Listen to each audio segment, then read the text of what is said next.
بغيتي تحقق اكثر من 300 دولار كل شهر من الفيديوهات القصيره فقط ومحتوى ما كيتعداش 15 حتى ل 60 ثانيه. تبع معايا هذا الفيديو من الاول حتى الاخر، غنعطيك نصائح وافكار يقدر تحقق منها مبالغ محترمه من الفيديوهات القصيره الخاصه باليوتيوب.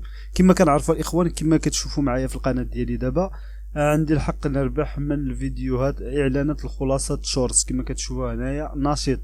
اذا عندي الحق وعندك الحق انت ابتداء، قال لك سيبدا تلقائيا تحقيق ربح من المشاهدات المؤهله لفيديوهات شورتس في فبراير، في شهر فبراير اخوان 2023 يمكن لك تحقق ارباح كبيره بزاف من الفيديوهات القصيره. كيفاش غدير هذا الشيء؟ عندك غير تليفون، ما بغيتيش تبان، ما بغيتي والو، بغيتي تحقق هذه الارباح، غنعطيك افكار واعرين وفيديوهات يطلعوا دغيا في هذه المحتويات هادو. عندك مثلا عندك الحيوانات، عندك الاخوان المحتوى ديال الحيوانات ما تستهدفوش بزاف المغاربه، ولكن تستهدفوا الاجانب والارباح في الاجانب. مثلا بغيتي تربح 300 دولار مع العرب، ممكن تربح الدوبل ديالها جوج المرات ولا ثلاثه مع الاجانب. جبتي مثلا مليون مشاهده من سميتو، غيكون الدوبل ديالها ديال الفلوس في الاجانب. انت غتستغل هاد المحتويات. انا غنعطيك محتويات عن تجربه ديال الناس، المحتويات اللي كيطلعوا في الخلاصه ديال شورتس ولا في الفيديوهات القصيره ديال اليوتيوب.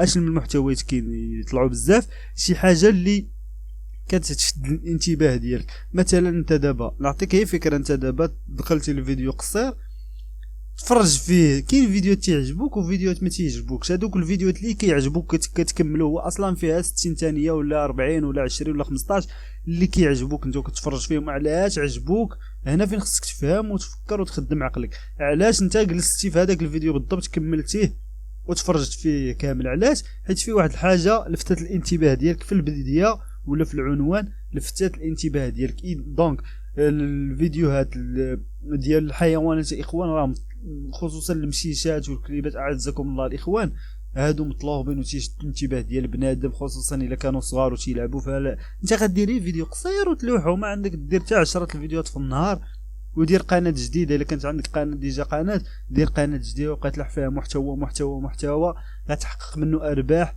كبيره بزاف 2023. هذا المحتوى الاول اخوان. المحتوى الثاني، مثلا عندك شي قناه مثلا وعندك اي صفحه ولا قناه عندك فيها فيديوهات طوال على حسب المحتوى ديالك، مثلا بحال الناس اللي تيديروا فلوغات بحال مثلا القصص وداك الشيء، ولا مثلا تعطي شي قصه على شي حد بحال ما هكا، مزيانه دير قناه اخرى كتعطي فيها المعلومه اللي في هذاك الفيديو، وقول لهم مثلا بغيتي تكمل الفيديو بقى تحط لهم الرابط ديال القناه ديالك.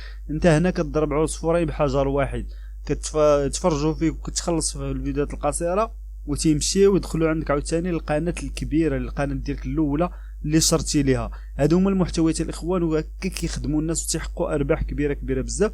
وبالنسبه للشروط الاخوان، الناس اللي ديجا مفعله قناتهم الربح راه ما كاين لا شروط لا والو، كتوافقوا على الشروط والاحكام وصافي. ولكن بالنسبه للناس اللي يلاه غيحققوا قناه جديده، الشروط ديال الربح هي 10 المليون مشاهده في اخر 60 يوم، و1000 مشترك راه بقات في بلاصتها ما كتحركش، وعندك 10 المليون في اخر 60 يوم. بالنسبه للمحتويات اللي قلت لكم، هاد المحتويات اللي قلت لكم خصوصا الحيوانات يمكن تجيبها دغيا، ولكن كاين محتوى بحال محتوى تعليمي وداكشي ديال التفاهه خلاص ما نهضروش الاخوان، هادوك راه تجيبها دغيا طايره. ايوا دونك هذا هو الفيديو ديالي الاخوان، كنتمنى ان شاء الله تكونوا استفدتوا منه. اي حاجه ما فهمتوش قول لي في الانستغرام ولا في التعاليق، وبسلام عليكم ونتلاقاو في فيديو جديد ان شاء الله.